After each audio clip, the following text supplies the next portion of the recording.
Did this dude just crawl out of a war bunker? A cop snickered, shoving a chair toward the defendant like worthless junk, grinning wide.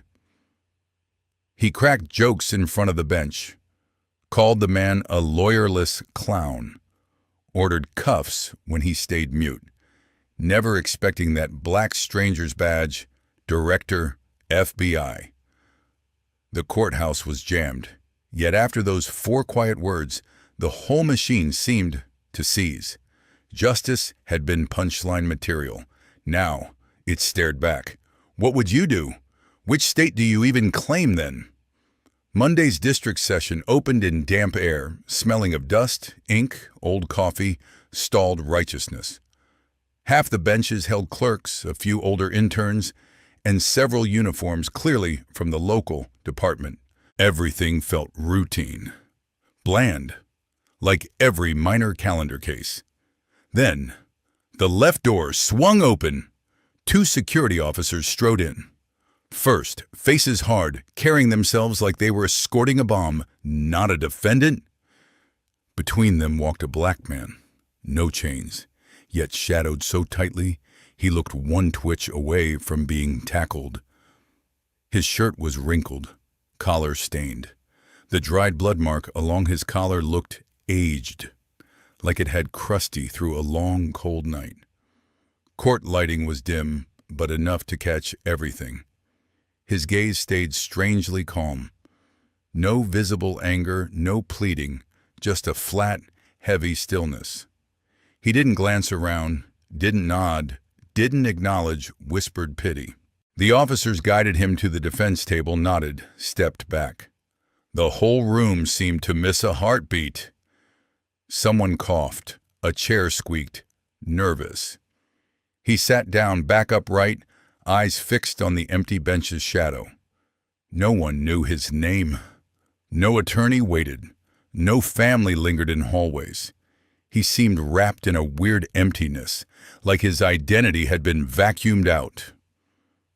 The clerk scanned the file, eyebrows knitting, glancing toward the tech booth.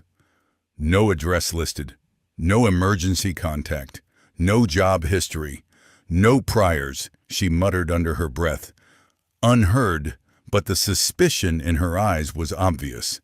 The judge appeared a few minutes later. A pale, middle-aged white man with a reddish nose, walking stiffly like he'd grown into his office chair. He glanced at the first sheet, then at the defendant. He repeated the motion, flipping through thin paperwork, rolling his pen, tapping the microphone gently. This session is now in order. Silence. 5 seconds of dead air. Then a high, clear kid's voice sliced through from the gallery. Naive, unfiltered. Is he a bad guy, Mom? Head swiveled. A boy, maybe 7, curly-haired, honest eyes, tugged his mother's hand, pointing straight at the black defendant. His mom flushed, dragged him closer, bowed her head, but the damage was done. A young officer behind them snorted. Another laughed openly, no restraint. If you look at that face and don't see a problem, I gotta get my eyes checked. Ladder trickled, then rolled. Some nodded, some slapped their legs. Others traded smirks like they'd found a juicy story to spice up their otherwise boring Monday shift. The defendant didn't move. No embarrassment, no flinch at the child's question, no reaction to the snickers. His stare stayed icy, like water about to freeze. That lack of response twisted the atmosphere. An innocent usually protests. A guilty one shrinks. He did neither, like someone long acquainted with public mockery and disbelief. The judge cleared his throat, trying to reclaim formality. "Defendant's name?" he asked. "Nothing." The clerk leaned toward the mic, voice small. "No name listed on record." Again, the judge frowned, leaning closer. "You appear without counsel?" The man gave a single deliberate nod.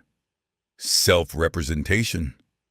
Another nod, calm, unhurried, unbothered. Any statement before charges are read? For the first time, the man locked eyes with him. 3 seconds of contact, enough to make the judge lean back. Something felt off. He sensed it, same as everyone else, but chose the convenient route, ignoring the crack in the wall to keep the ceiling steady. The hush that settled wasn't fear, it was confusion. That confusion was more frightening than rage, like staring at a storm and seeing no clouds. It was the feeling when someone doesn't get mad at insults, isn't shocked at humiliation, doesn't react to being lumped with trash, because that's familiar territory. Maybe this scene was just another rerun for him. Or maybe this time he was here for a reason nobody in that room could read. Not that anyone cared. They were busy enjoying the group permission slip to mock a nameless man, a voiceless man, a man without visible defenders. An office clerk at the back discreetly raised his phone, filming the courtroom. In frame, the black man sat straight, bloodstain catching the dull light. Sharply, another snapped a photo, sending it to an internal chat. This morning, self-defense circus live. Got tickets? Followed by a crying laugh emoji, digital smirk attached. Nobody yet realized they weren't the audience. They were extras. This wasn't about judging one man, but about undressing an entire institution mid-performance. Still, the laughter bounced around the courtroom, the sound of licensed power, unconscious domination, blades swinging without even bothering to see who bled underneath. The man didn't speak, didn't need to. He sat like a fixed shadow, like a printed exam, letting everyone mark the wrong answers themselves. This hearing began in mockery and would end in a silence no one could quite name. But for now, one thing was sure. The door had opened. Those laughing loudest had only a few minutes of free laughter left before reality stepped forward and turned the lights up. The last chuckle hadn't even died when a man's voice cut through, thick with disdain. "I've met plenty like you," he scoffed, shaking his head, "always screaming justice and rights. Then you get hauled in and suddenly you're holy." No one looked surprised, no objection. His words slid through like dull knives. They shaved off whatever pride still clung to the defendant's face. Soft laughter followed, the kind people give when they co-sign cruelty by doing nothing. A uniformed cop shot the defendant a look, lip curling. "This guy thinks he's the action hero, man. Probably saw himself as Denzel this morning." Laughter exploded again, the room more factory floor than court. Prejudice mass-produced. Arrogance cranked to max. Dignity's grenade pin already yanked without thought. The black man stayed seated. No blink, no twitch, no tremor in his hands. His stillness made the air go thinner, tighter. For a moment, that tension was ripped open by another officer pulling out his phone. "Check this out," he said. "This part's comedy gold." He tapped play, speakers hissing. The shaky body cam footage showed a night arrest. Flashing reds and blues, the defendant thrown down, hands up, following orders while voices shouted, "Resisting! He's resisting!" A scream, a kick, then blackout. The clip froze. "That's it?" someone asked. The cop grinned. "Tech says the rest got corrupted. Hell of a coincidence, huh?" A young clerk muttered, "Yeah, corrupted is the new word for edited," half under his breath. He stepped out, came back with another video already cued. This one was recorded from the gallery that very morning. Clear enough, the defendant entering, light catching that dried blood on his collar, like some twisted ribbon. Add this stupid laugh filter. Throw in a TikTok track over his silent entrance. Boom! Instant viral. The clerk chuckled, fingers flying while he edited. What should we call it? Oh, I got it. This morning's Black Feature Show. Perfect, someone said. And the room erupted again. Louder. Totally unrestrained.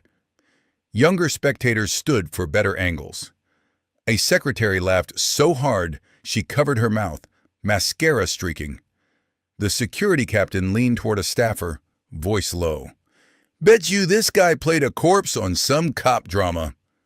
She wheezed laughter, dabbing her eyes. Yeah, a corpse with great eye contact, she added. In one corner, an older officer sat with arms folded, lips tight. A colleague nudged him. What? Feeling bad for the guy now? He shrugged, squinted at the defendant. Just wondering how long he can stand it.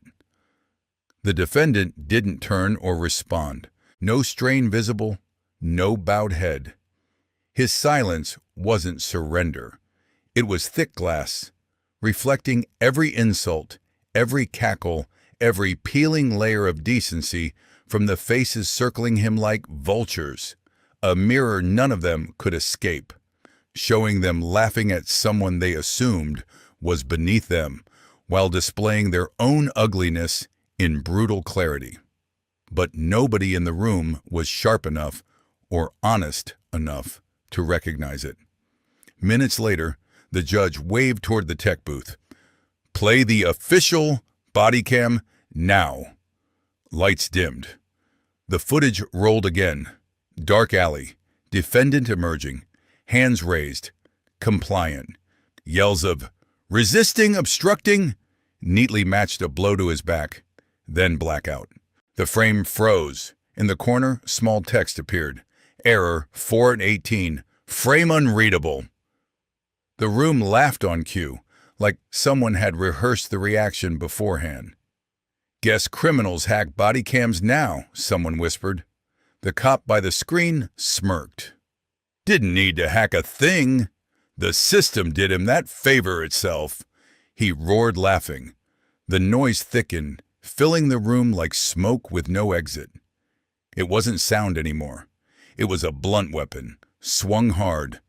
Each laugh was a bullet shot from their gut, no aim required, always landing in the chest of the one man who never flinched. Yet the man sitting upright, gaze steady, remained untouched. So they hurled ridicule instead, hoping to chip through his composure, hoping to finally make him crack. This wasn't a hearing, it was theater. A pantomime of fake authority starring people terrified of one thing, the quiet of someone who refuses to beg. A door guard leaned toward his buddy. His face isn't reacting. Still, something feels wrong, the others snickered. Wrong because you're soft. Don't let a stare scare you. Just laugh. And they did. Long and loud, like laughter came with immunity from consequence, like karma never kept receipts or interest rates. On the evidence table, a file slid into a plastic sleeve, stamped processed. Nobody asked who processed it, who signed, who might have trimmed inconvenient pieces. A tech team got orders to delete the original from temporary storage, pending further review. But what's left to review when everything's already unfolded in plain sight? Maybe nobody wanted to know. Maybe everyone already knew and just refused to be first, to admit their laughs broke at the worst possible moment. In that storm's center, the man remained unchanged. Back straight, blood on his collar, gaze quiet as a verdict already written, waiting to be spoken aloud. Those laughing never realized they'd started a trial by drawing a blade across their own honor. It had no obvious edge, yet still promised blood. The room grew quieter, not because jokes ran dry, but because nobody wanted to be the last one caught laughing once the things shifted. He'd spoken no words, but everything they'd said had turned into evidence. Nobody needed to accuse them. They'd indicted themselves with open mouths and cheap jokes. Every second that morning, every giggle recorded, every sneer, every shared clip, stopped being entertainment. It hardened into something relentless, silent, and irreversible. Laughter's sour aftertaste still clung to the air like toxic fumes, but the man at the center didn't need to move to quiet the noise. One slow sweep of his eyes, like a clock hand dragging heavy minutes, made people look down like shoplifters caught with empty pockets and guilty hands. Officers who'd been chuckling seconds earlier straightened up, unconsciously corrected by orders that were never voiced. There's a silence that commands without raising its volume. It doesn't restrain people. It makes them restrain themselves, afraid their superficiality might show. The judge straightened, elbows on the bench, trying to recapture the hearing's rhythm. He stared at the barely filled file, then at the defendant, speaking quicker than before, voice dry. "Do you request an attorney appointed by this court?" The man didn't move, except for one firm shake of his head. A refusal. No request. No need. The judge repeated for the record. "You confirm you'll represent yourself here?" The man's voice surfaced for the first time. Low, steady, no theatrics, just strong enough to make the microphone hum oddly. "I'll speak for myself." 4 words, the last one dropping like a stone lid over a coffin. Conversation died. No one dared fill the silence. At the rear corner, a young court reporter fumbled her pen. It rolled across the floor and stopped right beside the defendant's polished, worn shoes. She bent to retrieve it. When she looked up, her eyes locked with his. No threat, no anger, just a deep, cold, unsettling light, like something rising from ocean darkness, quiet but immense. Her hand trembled before she forced a thin, professional smile and turned away, the image stamped inside. The judge tapped the mic again, clinging to the script drilled into him over 30 years. "Anything else before the indictment is read?" he asked evenly. The man turned his head, neither fast nor slow. His gaze wasn't defensive anymore. It landed like a heavy bullet placed gently on the table. No words, no urgency, no dodge, just absence, not from someone lacking lines, but someone who no longer needed language to make his point. Existence itself became a refusal, a quiet no striking straight through the chests of those expecting some outburst to relieve their mounting tension. On the back bench, a law intern, pale, blonde, maybe mid-20s, clutched his notebook. At first, he'd scribbled fast, chasing every detail like extra credit. But after that mute answer, his pen slowed, then stopped. Not from lack of content, but because what happened couldn't fit standard legal terminology. After a long pause, he scrawled along the page's bottom margin, a crooked line with no punctuation, written from doubt instead of certainty. "This is not an ordinary man." The sentence echoed in his head, shifting from observation to quiet verdict, neither defending nor condemning, just refusing to forget. Sometimes someone sits in the defendant's chair and makes the entire courtroom feel somehow lower than the worn wood beneath his elbows. Nobody in that room knew how to move forward. The remaining phases, reading charges, opening arguments, cross-examination, felt hollow since the central figure wouldn't play his part. He didn't reject the role, but he refused the script. That alone made this structured arena of power distribution feel like a stage with no director. There's a kind of power that doesn't come from rank or title, but from making everyone question their own roles in the story. By sitting still, asking no favors, speaking barely at all, he made everyone else in the room feel unnecessary, like props in somebody else's test. Glances started darting between people, not suspicious, but uncertain.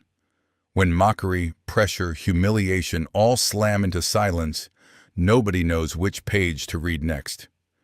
An officer who'd strutted earlier now fidgeted, checking his watch.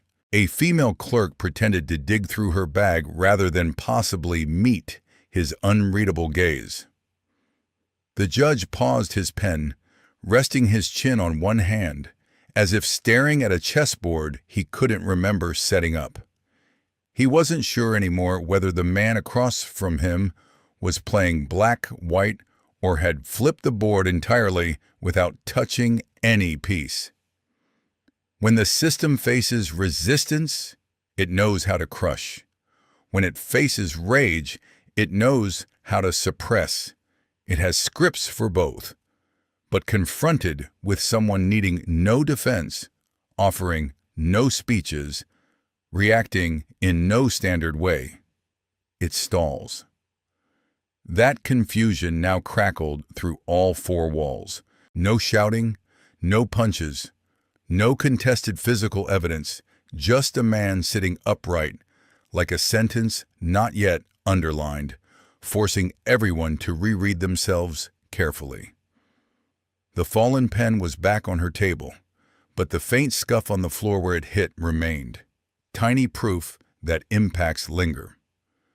With the man's last fleeting glance as the judge exhaled, ready to shift sections, everyone understood one thing clearly. His silence wasn't surrender. It was strategy. From this moment forward, everyone else would be talking about themselves, whether they realized it or not. The hearing continued, but the trial subject had quietly flipped. Silence became the heaviest gavel in a room already sagging under the weight of wasted, careless, damaging words thrown around like playground taunts.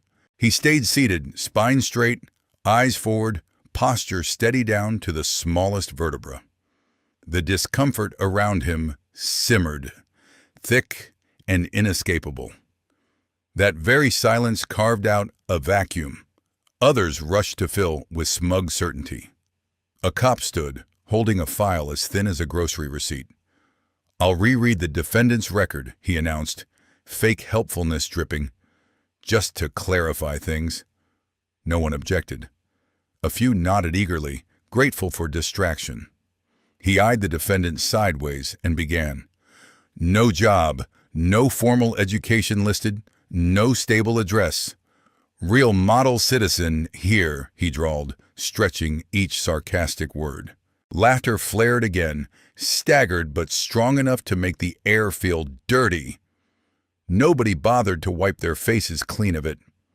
A cluster of law students, still young but already steeped in fresh diploma arrogance, broke into loud laughter as if grades guaranteed moral superiority. One, hair-dyed steel gray, slapped his thigh and yelled, "Who invited this clown?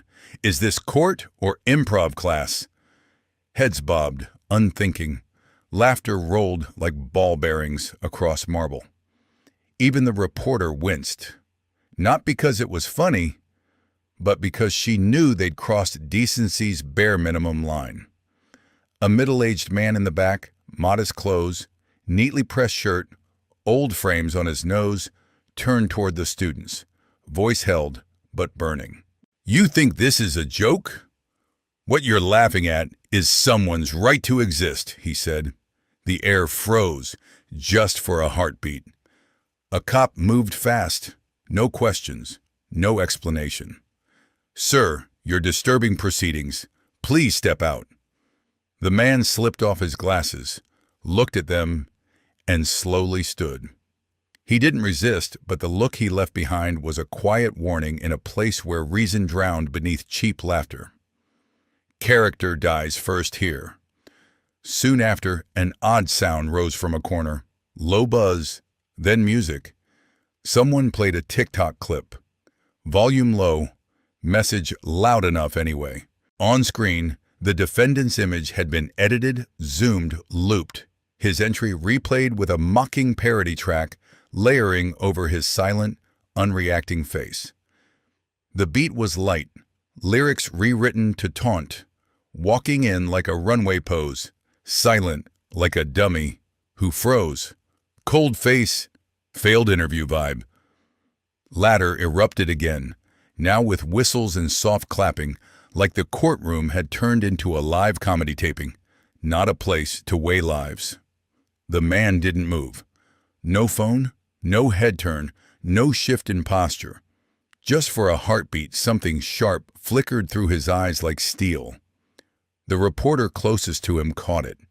It didn't explode, it sliced, like metal grazing skin, leaving chills in its wake, more suggestion than threat. Anyone perceptive could have seen it wasn't one man being mocked. It was the shape of a whole system laughing into its own cracked mirror. No one, not even the judge, had the courage to stop the music. Nobody asked who pressed play. That silence became permission for contempt. This trial didn't need a verdict. Judgment already fell when they chose videos over evidence, trending sounds over truth, laughter over understanding. That was the day's crime. The echo of scattered laughter still rippled like an oil sheen when the courtroom door nudged open again. Quietly. No fanfare, no announcement. A woman stepped in. Nothing striking. Plain gray blouse, modest skirt, beige flats rubbed at the edges. Not the dramatic type from political thrillers, but the way she walked, silent, steady, unhurried, felt like a countdown ticking. A few heads rose, sensing something off, not knowing what exactly. She didn't move toward the bench or the police row. She walked straight to the defendant's table like she'd navigated this route 100 times. In her hand sat a white envelope, no seal, no stamp, no markings. A nearby guard stepped in front of her, palm out to block. She paused, reached into her inner pocket, produced a small dark card, lifting it to his eye level. Federal Liaison, it read in italic deep blue background. No one checked authenticity. No one dared. She moved on, placed the envelope in front of the defendant, then turned and headed back toward the door. By the time people registered her leaving, she was gone. The man regarded the envelope briefly. No rush, no visible surprise, only the recognition of expectation fulfilled. He'd been waiting. Finally, he picked it up, opened it, unfolded a small worn paper inside, edges slightly frayed like it had traveled a long path. One handwritten line in black ink, "Be ready." No signature, no punctuation. He stared at it like someone watching the first spark of a new century.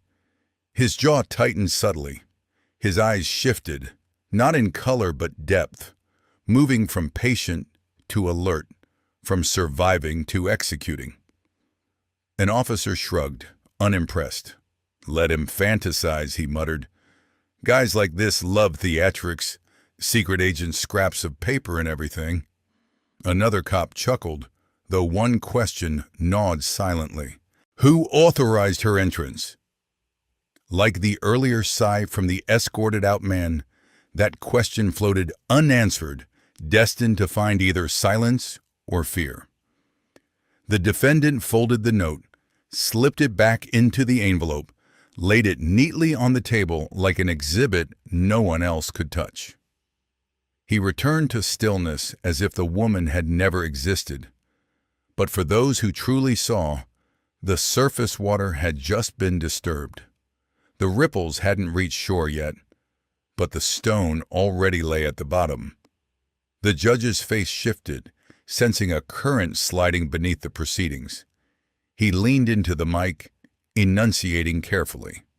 "State your previous occupation for the record."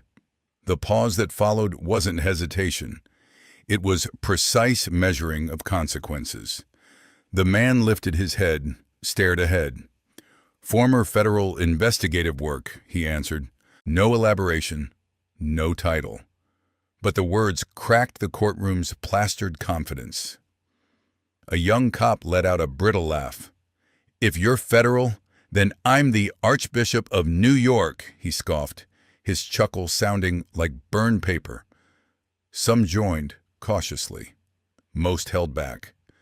Those 4 words echoed in the minds of anyone halfway perceptive. Something about the air had clearly changed temperature. In the tech booth, a staffer got ordered to pull his file. Fingers flew. The monitor flashed a pale red line that chilled her instantly. Classified asset. Access refused. She tried again with higher credentials. A warning tone chimed. Another message. Classified data. Security code G44. A gray-haired supervisor leaned in. "Why is G44 on a civilian case?" he murmured. No one answered. No one was allowed to. G44 wasn't meant for local troublemakers.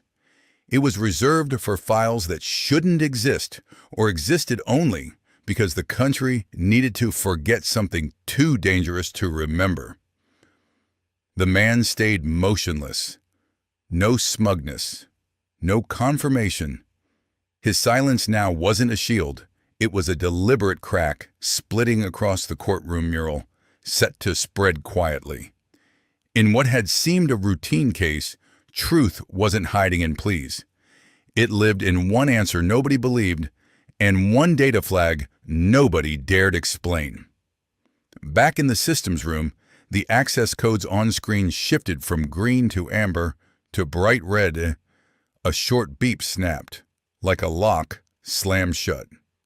The tech about to run another search watched the interface go black, then refresh with one frozen line. Account locked, due to unauthorized red priority sector attempt. She barely processed it when the last window vanished and the main screen flashed. Access revoked and session dropped. Her hand trembled on the mouse. Another staffer approached to tease, stopped cold at the display.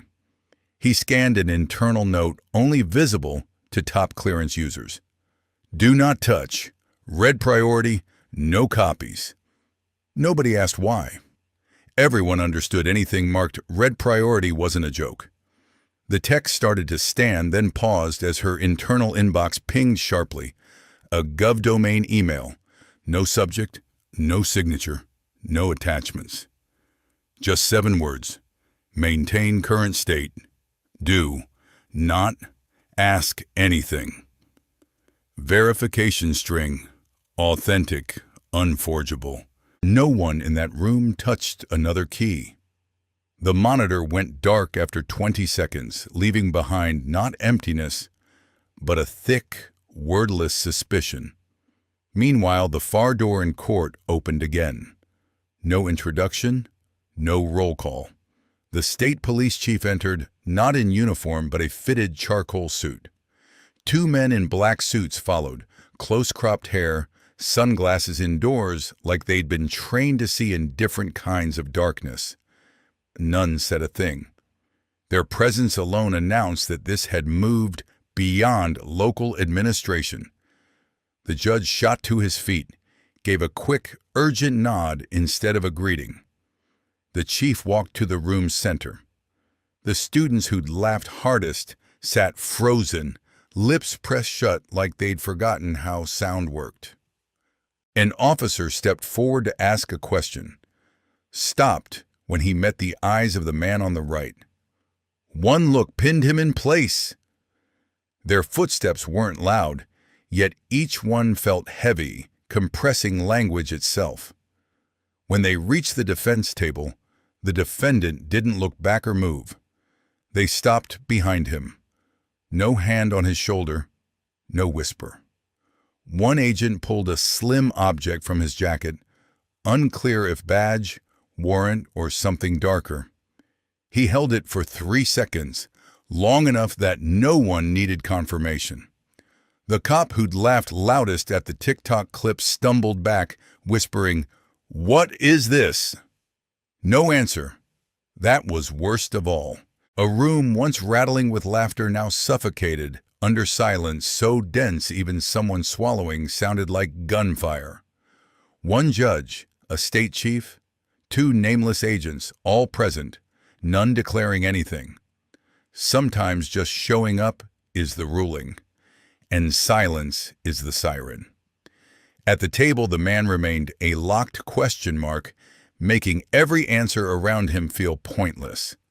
Somewhere else, a data center admin reached for the phone. Before he spoke, a deep voice cut in. "I know what you're about to ask. Don't. Touch G44 again, and your access dies in 60 seconds. The line dropped. No goodbye. Somewhere between bureaucracy and shadow authority, a hair-thin border snapped. No one could distinguish law, order, secrecy anymore. The two black-suited men's steps still echoed faintly in court, but outside, the internet had already rewritten the trial into bite-size, absurd entertainment. A TikTok titled "Silent Thug, Where's He Really From?" passed 1 million views in half a day. His image slowed, zoomed, filtered with a bright red clown overlay. Laughter from the courtroom became a looping sound effect under sarcastic rap bars. Comments poured in. The pinned one read, "Guilty on sight." Nearly 40,000 likes. "Anyone who stays that quiet is hiding something," another wrote. Memes placed him beside comic book villains, captioned "Enemy of Society, knows the law won't save him." None of them had sat in that room. None had felt the air shift when even the police chief backed down. This was just content. But in a training hall at Quantico, recruits watched the same footage. No filters, no soundtracks, no emojis, just the badge from his case, lifted in silence. No one paused the recording. No phones appeared. When the clip ended, the classroom stayed frozen, every cadet stiff as carved stone. A trainee in the third row finally spoke, voice shaky, still processing. Why didn't he defend himself from the start? His question sounded like confession. The instructor stepped toward the front, hands still locked behind his back, gaze sweeping not one cadet, but the entire room, steady and measuring. He didn't shout, didn't sermonize. His words dropped softly, like a pebble breaking a still pond. Because your laughter was exactly what he needed. No one asked anything else. Not from fear, but comprehension. Laughter is the cheapest response when we don't understand, don't care, or can't accept someone's depth. That same laughter now stood as evidence, needing no cross, no witnesses, no deadline. Ford never needed defenders. He only waited for masks to fall. Behind him, the final slide glowed. White text on black. Justice isn't what you claim. It's what you expose about yourself. No embellishment, nothing extra. No one needed translations. No one bothered taking notes. Each word burned in, not as coursework, but as an epitaph over any dishonored badge. Class was dismissed, yet no one rose immediately. A cadet in back, eyes wet, clenched her pen so hard it snapped in her hand. She whispered to the person beside her, voice cracking, "I once shared that parody video in our college group." No one scolded, no one reacted, because nothing spoken could erase the sting of seeing your own smirk in that footage. Not your face, but your posture, your ignorant amusement. The instructor left without glancing back. In his gaze, a fragile hope lingered, that this shame sank deep enough to reshape whoever eventually wore badges. Not the plastic card would judge people, but their attitude under pressure. And that attitude would be weighed first, sometimes by those they'd once dismissed. At admin offices, A new notice quietly appeared on the bulletin board. No bold headline, no red font, just calm, sober text. Beginning next week, all cadets must review the courtroom footage of Director Elijah Ford as core material for law enforcement ethics. No comments invited. Underneath, a simple note read, "No debate necessary. Remember." Hallways that once echoed with carefree jokes now felt like mausoleums for broken illusions. Only the slow, heavy footsteps of future officers remained, carrying a gravity no textbook had granted, hammered in by a video barely 10 minutes long. There was no hero here. Ford never sought that word. He wanted neither praise nor gratitude. His silence had never chased applause or headlines. The way he stayed quiet, letting a generation bear its true face, made cadets realize justice isn't forged by volume, but by restraint. Not those who shout most. Those brave enough to stay still at the right moment, allowing others to strip themselves down in public view. In one corner of the Academy's honor case, filled with photos of famed agents and legendary operations, someone quietly slid in a new, understated frame. No formal portrait, no biography, just a grainy black and white still of Ford lifting his badge in court, chin steady, eyes unreadable. Beneath it, small print read, "A man who stayed silent so an entire country could finally hear itself." No signature, no title, just truth. A week after that lesson at Quantico, the country woke to a slap delivered by ink alone, headline letters heavier than any gavel strike. The filthiest trial of the year, and the victim was the FBI director. No subheading necessary. Conference rooms nationwide fell instantly, eerily, absolutely silent. It wasn't just a stinging title. It was a printed indictment, real paper, real circulation, impossible to dodge, impossible to dilute with spin. Major outlets ran the same headline untouched. Editors approved it in a single pass. No one dared soften the language or adjust a comma. These were papers once careful to balance narratives. Now they'd become double-edged blades, shielding no one, simply shoving the naked truth into the spotlight. The mayor of the city where that trial occurred called an emergency council within hours. The chamber was packed, yet no voices rose. Air conditioning roared on high, still unable to thin the choking dread. The mayor's face was ashen. Seeing him approach the podium said enough. His second-term hopes had evaporated before his office elevator even reached the ground floor. "I apologize to America," he rasped, voice gravelly, scraped thin. No applause followed, no nervous chuckle. That apology wasn't toward one man, but to a country watching the mask fall from its own government. That night, a federal figure unaffiliated with the ruling party appeared on a primetime show. The dark backdrop behind him felt like a tombstone. He stared straight into the camera, no script, no prompter, and delivered one line, "We just sat for a test and failed," then walked off. Like an unsigned verdict, that sentence rippled through screens, invisible waves smashing flimsy excuses. The system needed no saboteur. It had cracked from age.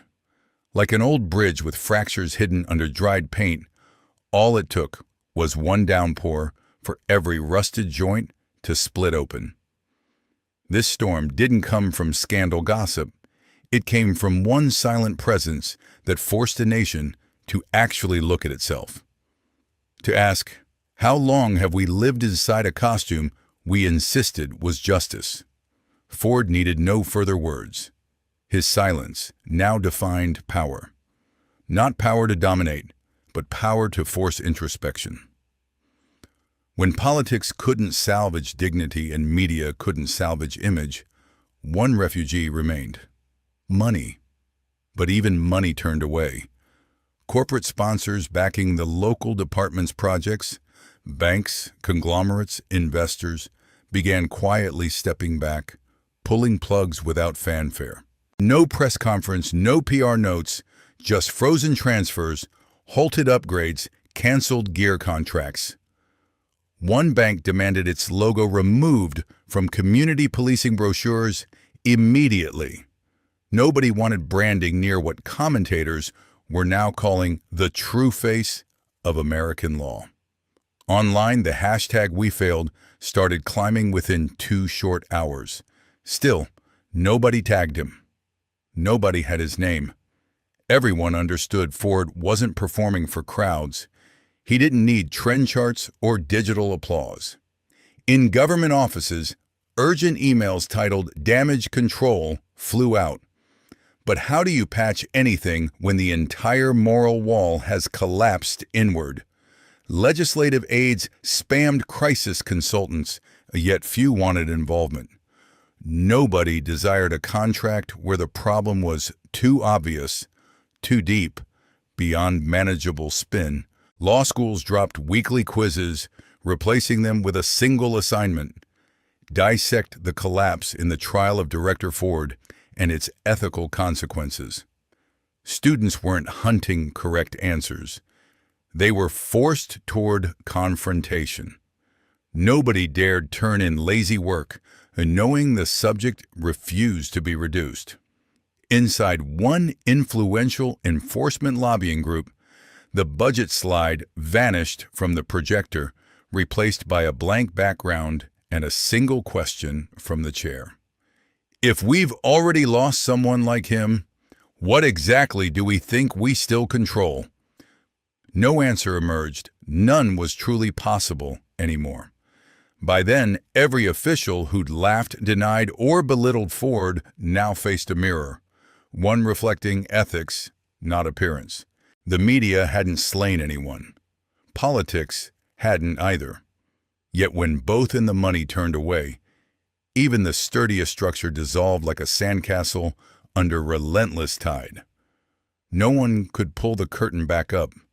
The man who'd sat quietly in that courtroom hadn't ripped it down. He just let it shred. Newspapers dropped onto boardroom tables like stones into wells. Nobody flipped pages. The headline lashed hard enough: "Filthiest trial of the year. Victim, FBI director." D.C. no longer had room for ignorant silence. Yet in the soundproof basement of federal security headquarters, deliberate silence became policy.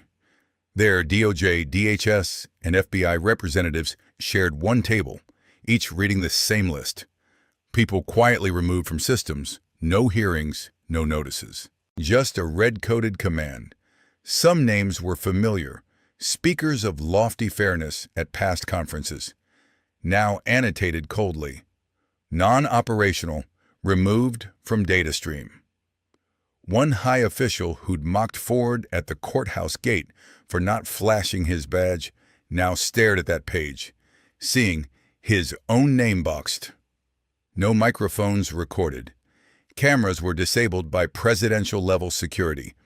The meeting bore a sterile title: Interagency Briefing, National Morality Experiment Review. Everybody understood the subtext. No one was here to learn. They were here to admit what had already unfolded. The shadow was moving, and none knew whose file was next. The windowless room, lit only by harsh white LEDs, bleached faces until they looked corpse pale, like everyone was living under skin not yet buried.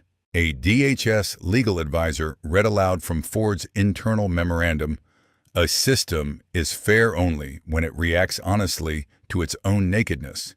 He turned to Appendix C, an illegally leaked memo where someone had mocked Ford as cosplaying a secret agent.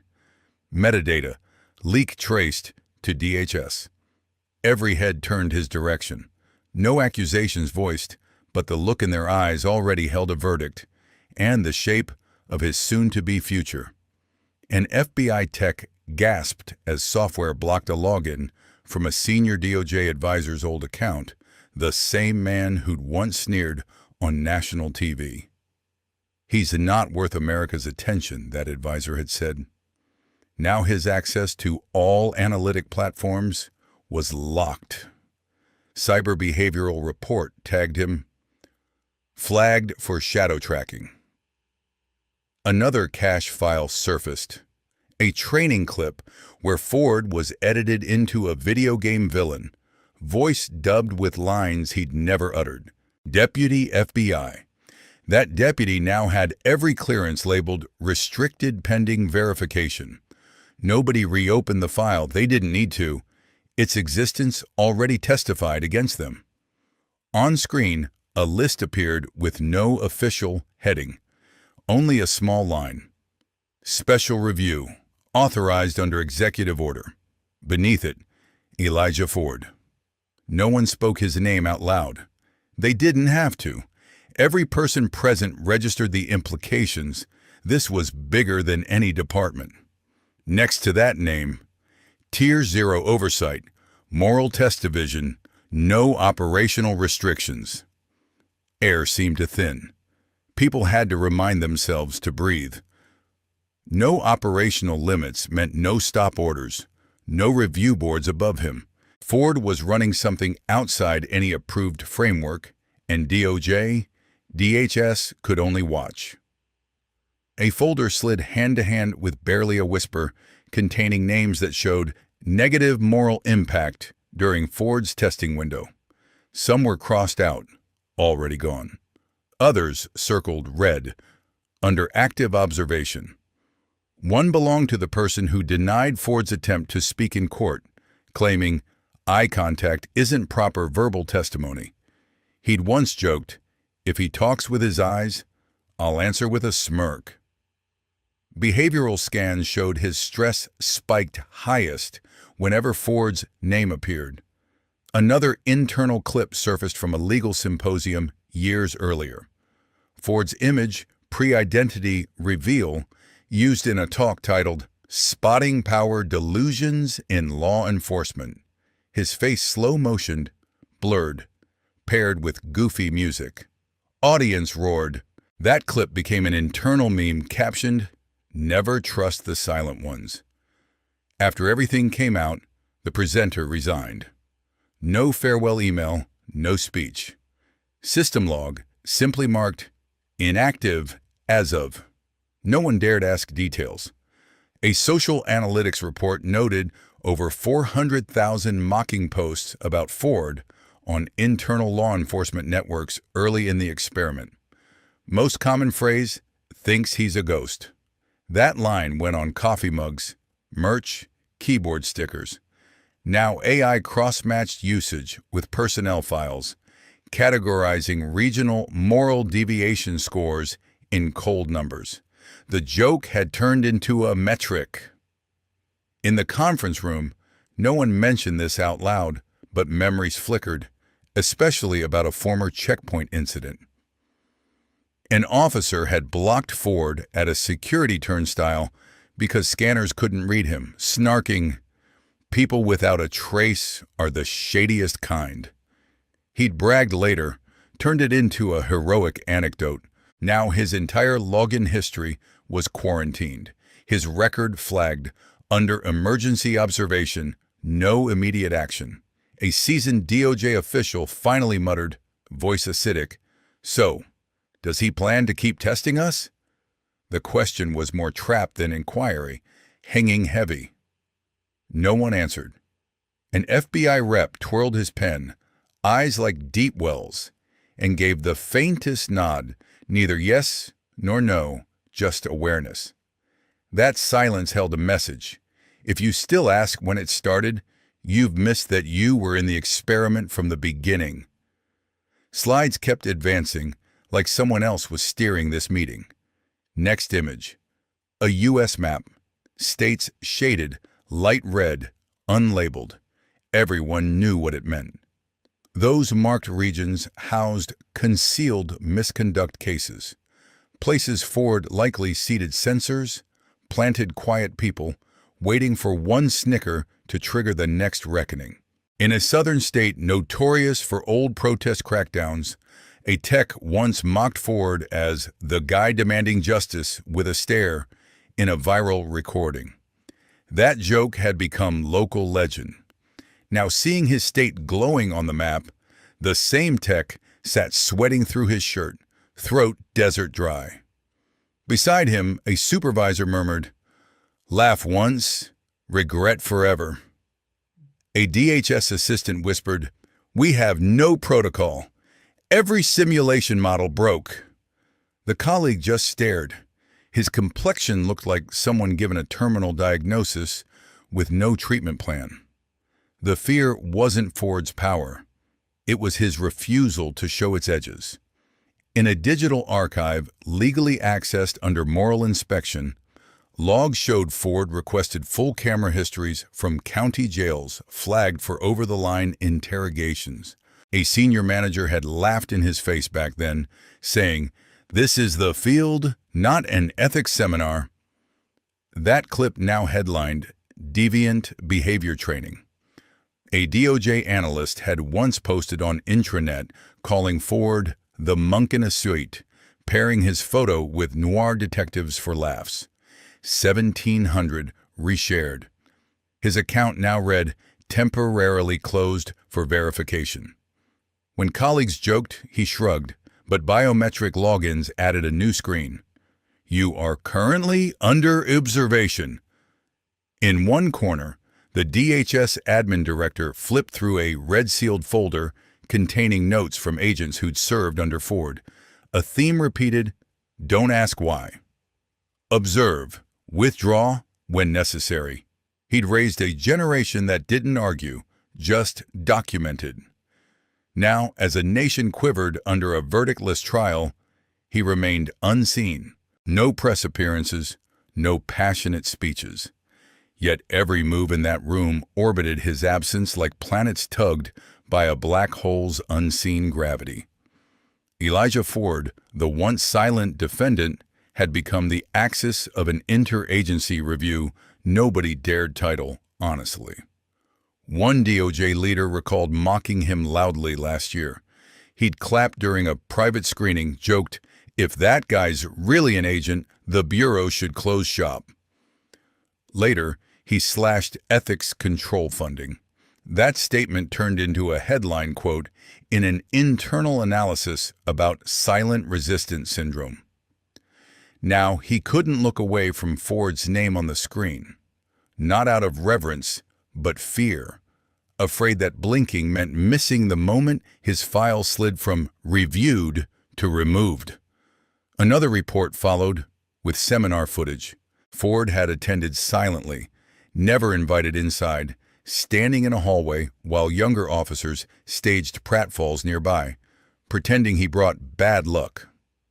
One of those pranksters later suffered a total data pull. Emails, logs, messages gathered without explanation. Others immediately scrubbed chats and photos, terrified of digital ghosts. Their fear wasn't of Ford personally, but the realization that what they'd brushed off as harmless jokes were now living exhibits in a trial without defendant. Someone suggested crafting a media roadmap. Another scoffed, dripping acid. "Media isn't the threat, we are. Ford doesn't wield headlines, he wields our reflection." No rebuttal came. That wasn't commentary. It was a verdict on everyone in that room. A slide appeared with one line, "Not everyone is targeted. Only those convinced they never will be." No attribution. Yet many recognized it. A principle Ford had taped to his office door years earlier, half-mocked. The man who'd laughed, calling it philosophy cosplay, later resigned silently. System log, inactive since. No one contacted him. No one wanted his story. An ex-HR director had once blocked Ford's promotion, citing poor leadership through interaction. Now that same trait orchestrated a wordless restructuring of their entire moral architecture. People exchanged glances, understanding each offhand comment now lived as evidence against its speaker. Ford didn't retaliate with actions. He let circumstances turn inward. Meeting ended with no scraping chairs, no handshakes, just sidelong looks, each wondering, am I next?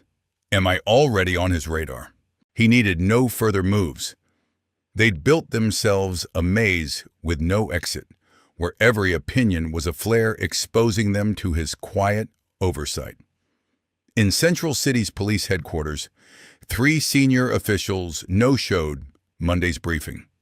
No sick notes, no memos, just empty chairs where authority used to sit.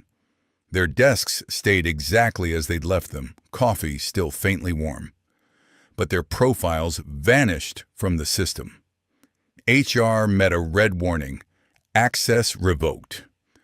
These were the ones who jeered as Ford quietly observed from back rows, who joked, "Who dragged that guy out of a cave?" One had recently championed cleansing nameless black demonstrators under a security label. Ford was there that day, unnoticed by memory, but crystal clear in security archives. A clip caught officers demanding he raise his hands at barricades while he simply took notes. "I see those hands shaking, carrying something," they'd teased. That officer's name no longer appears anywhere in staffing charts. Another, front row during rumors of Ford's federal past, had barked, "Save the TV scripts for Netflix." He'd once ordered text to capture Ford slipping up on camera. When nothing surfaced, he asked for an edited version with fake screams for parties. That doctored footage is gone, and so is he. Nobody reaches him. Nobody knows where he's been reassigned, if anywhere. One cop once yelled into Ford's face, "No seat here for delusional nobodies." The bench mic caught it, though transcripts omitted the line completely. He'd privately shared that audio, captioned, "Bet he thinks he's some deep cover agent." Now, no official discipline exists, yet his record simply reads, "Pending." A data specialist remembered Ford wandering into her planning office. Instead of helping, she snapped a back-view photo, texting, "Random guy can't read exit signs." Later, when she learned he was the director, she tried erasing it. The app cached it anyway. Now it appears in training slides on Arrogance. She took several days off after spotting her own reflection in an ethics module he'd designed years ago, long before this trial. HR kept hitting locked screens. Access revoked. Tiered clearance required. A young officer tried 3 wrong passwords, then got a call, flat female voice. "Stop trying." He hung up, looking around. Everyone in the room avoided his eyes. Nobody questioned anything. They all understood something was silently sweeping through ranks. The Tuesday briefing room, once where they mocked Ford as Ghost Man, sat half empty. An unearthed photo showed staff overlaying filters on his silhouette for laughs. "Waiting on him to talk. Turned my brain to stone," the caption read. That employee, once nominated for training, now simply vanished from internal lists. A front desk worker who refused Ford a guest pass for improper enforcement attire later bragged online about him staring through the glass like a lost stray. Now her background laughter and exact words replay in an ethics module titled, "When Power Forgets It's Being Watched." She's been sent to remedial retraining. Parking lot scans turned up unclaimed cars. The system wouldn't release the owner info, only "User not found." Security whispered, they weren't fired. They were erased. On the main hallway's honor wall, a captain's photo disappeared overnight. He'd once shouted, "Clear the way for the head clown," when Ford entered. By morning, only a pale rectangle of unfaded paint remained. An assistant who'd witnessed it requested relocation to a quieter, ground floor position shortly after. In logistics, a badge key lay on a desk. System flagged it revoked by Central. All history connected to that card was scrubbed clean. Someone anonymously wrote in an internal channel once filled with jokes, "The Bureau doesn't punish, it deletes." Nobody answered. Nobody traced who typed it. An administrative deputy had once mocked, "If he's fit to investigate me, I'm fit to be Attorney General." Laughter thundered. Days later, his account froze. Emails gone, files encrypted, nameplate removed under cover of night. Technically, no one fired him. Practically, he'd been lifted right off the board. Some transferred, but no one knew where. Their names replaced with codes, no receiving department listed. Asking where became socially suicidal. In conference rooms, certain chairs stayed mysteriously empty. People avoided them as if they were charged, afraid that merely sitting there might draw attention. No formal purge decree appeared, yet everyone felt it, like the system, guided by unseen hands, knew exactly who should remain and who should vanish. Media never mentioned removals, no dramatic takedowns. But inside, whispers grew. Ford's not retaliating. He's scrubbing ink from a national map, quietly, line by line.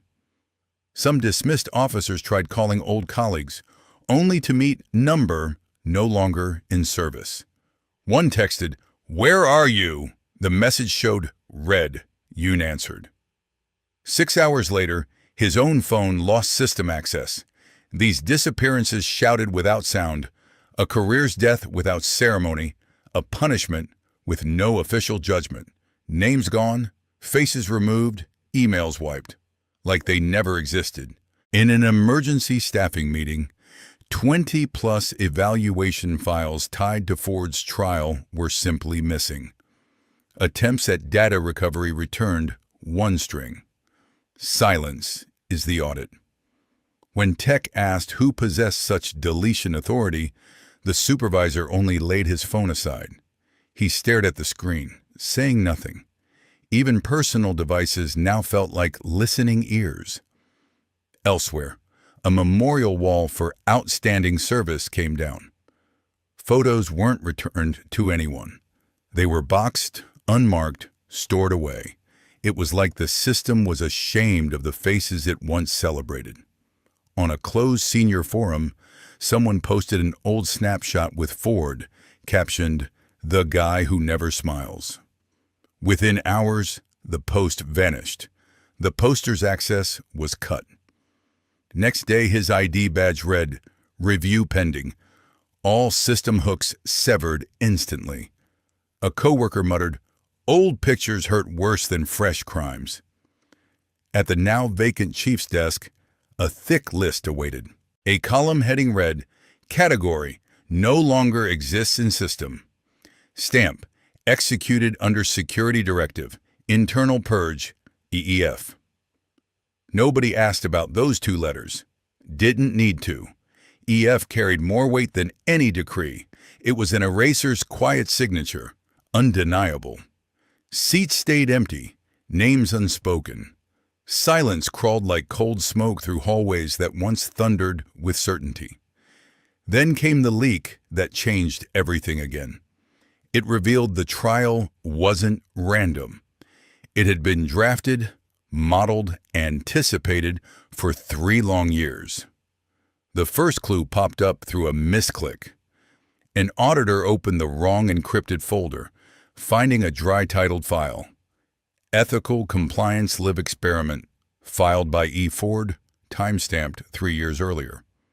Objectives read, "Monitor ethical drift in local enforcement under non-intervention."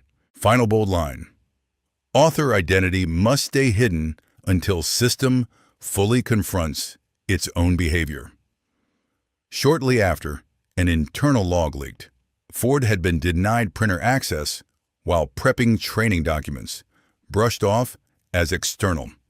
The IT worker then emailed jokingly, "Some black folks really love pretending they're agents. No one flagged it then. Now that line lived inside every new recruit's ethics packet as hard proof. Crowd tracking software flagged a reporter who edited escort footage, added clownish audio, posted it on a humor platform. 1.4 million views, 80,000 nasty comments. He was dubbed Silent Gorilla. After Ford's status surfaced, the creators scrubbed their account. But duplicates lived on ghost stains the internet refused to erase. An internal email among court admins recommended seating Ford alone to avoid tainting the jury's look. Another replied, "Guys like trash. Any seat degrades the room." Both got suspended later. No reasons listed. Their discipline forms ended with ellipses, mirroring the only 3 dots Ford had ever left online. One guard kept Ford stuck in the lobby because he didn't dress federal enough, summoning backup just in case. Audio captured, he's statue silent, probably faking shock. That recording was reclassified, turned into the opening clip of a course titled, "When the Examiner Becomes the Exam." The guard never wore that uniform again. On social platforms, a meme challenge called Spot the Thug used Ford's image among uniforms. People guessed the criminal by posture alone, sharing millions of times. One viral caption, "Look at how he stands. You just know he's seen a judge." That screenshot later led a global investigative article on surface bias. Every sneer, every cruel share, every slur had been predicted in Ford's model. He hadn't arrived to defend, he'd come to test their cores. He designed conditions where self-appointed examiners exposed themselves, convinced no one important was looking. He was never the misjudged man. He was architect, script, stage. That courtroom wasn't where he was humiliated. It was where the entire system walked into his trap, believing he was the one on trial. Unbeknownst to them, 8 hidden cameras were installed in blind spots weeks prior, gathering video, audio, and biometric cues with surgical precision. Day before proceedings, Ford sat alone on an exterior stone bench. A worker mistook him for homeless, tossed a flyer, said, "Free meals are that way." When he later saw Ford exit court with director on his badge, he nearly dropped. He never reported for duty again afterward. In the western hallway, law students on a field trip filmed him. One commented, "Totally has that cold serial killer vibe. Hashtag cold-blooded creep. None of them ever completed law school." A clerk tasked with handing documents to counsel scoffed, "No lawyer, no family. Must be the kind nobody touches." Ceiling mics captured the contempt in his eyes. Weeks later, he transferred to storage logistics and stopped meeting anyone's gaze longer than 2 seconds. A leaked note from Ford's training archives read, "We don't need to resist, just witness. Evil feels safe when nobody pushes back." He never pushed. That restraint turned out to be the heaviest blow. One report summarized, "The less he reacts, the more primitive the system behaves." Within Tier 0 files, Project Mirror diagram predicted abuses from jokes to edited footage. Reality matched perfectly. The system thought it was free. He'd just removed supervision. And somewhere down a bright hallway, a new recruit read a simple training line. "Justice doesn't need proclamation." The rest, he now understood, is what you reveal. When laughter shows who we really are. For those of us who remember watching grainy newsreels of marches, water hoses, and angry crowds in the 1950s and 60s, it is painful to see how familiar the sound of cruel laughter still is. In Elijah Ford's courtroom, the jokes came easy, mocking his clothes, his silence, even his face.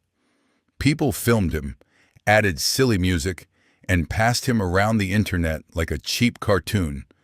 To them, he was just another nameless black man in trouble. But many of you know, from long lives and hard memories, that the way people laugh at the vulnerable tells you more about the crowd than the person on the stand. Ford did not beg, did not shout, did not try to win their approval. By saying almost nothing, he allowed every insult, every giggle, every edited video to pile up in plain view. Older Americans understand this truth. Sometimes the ugliest part of injustice is not the blow, but the grin that follows. And sometimes the loudest confession. A system makes is the way it finds a suffering human being funny. Power without character will eventually collapse. If you have lived long enough to see presidents rise and fall, companies boom and vanish, you know that power without character never lasts. That courtroom was full of titles: judge, chief, officer, clerk, even law students hungry for careers. On paper, they were the respectable ones. Yet when Ford's quiet history began to surface, when classified files flashed red and high-ranking officials suddenly appeared in dark suits, the room changed. The very people who laughed the hardest began looking at the floor. Some of them later lost access, lost positions, even seemed to vanish from the systems they trusted. It was not revenge in the movie sense. It was something colder and more real. Their own words, their casual cruelty, had become evidence against them. For those of us who have buried friends, worked long years, and watched reputations rise and crumble, this rings familiar. Power can bully for a while, but sooner or later, character sends the bill. And when that bill comes due, no badge, no office, no fancy title can pay it. The older we get, the clearer we see that the only protection that truly holds is a clean conscience and a record of treating others as human beings, not as props in our stories. Silence can be a test, not a weakness. Many of us were raised to speak up for yourself, and there is wisdom in that. But Ford's story reminds older hearts of something deeper. Sometimes silence is not weakness. It is a deliberate test.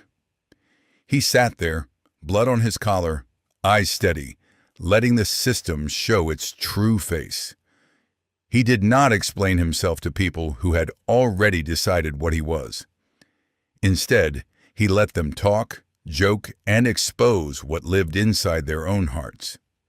Later, at Quantico and in agencies around the country, young recruits watched the footage in silence. They saw not a thug, but their own future uniforms reflected back at them. They realized that the real exam was never about Ford at all. It was about them. Those of us in our late 60s, 70s, and beyond understand that age itself teaches a similar lesson. You learn that not every attack deserves an answer, and not every lie must be chased. Sometimes the wisest thing you can do is stand still and let truth quietly assemble its case. That kind of strength may not make headlines, but it shapes grandchildren who are watching, neighbors who are learning, and communities that slowly grow, ashamed of the way they once laughed. What we leave behind. For older Americans, Ford's story is not just a dramatic headline, it is a question about legacy. We have watched this country struggle, heal, backslide, and reach again for its better angels. Many of you marched, voted, volunteered, raised children and grandchildren to do the right thing, even when no one is watching. Now we see a man who turned that idea inside out. He acted as if everyone was always being watched, not by cameras alone, but by their own conscience.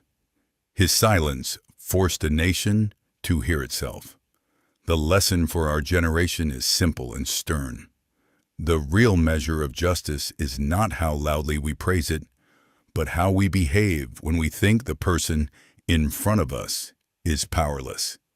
Even in our later years, we still have work to do, telling these stories at the dinner table, challenging casual cruelty, voting with our values, and refusing to share the kind of mocking videos that once humiliated Ford.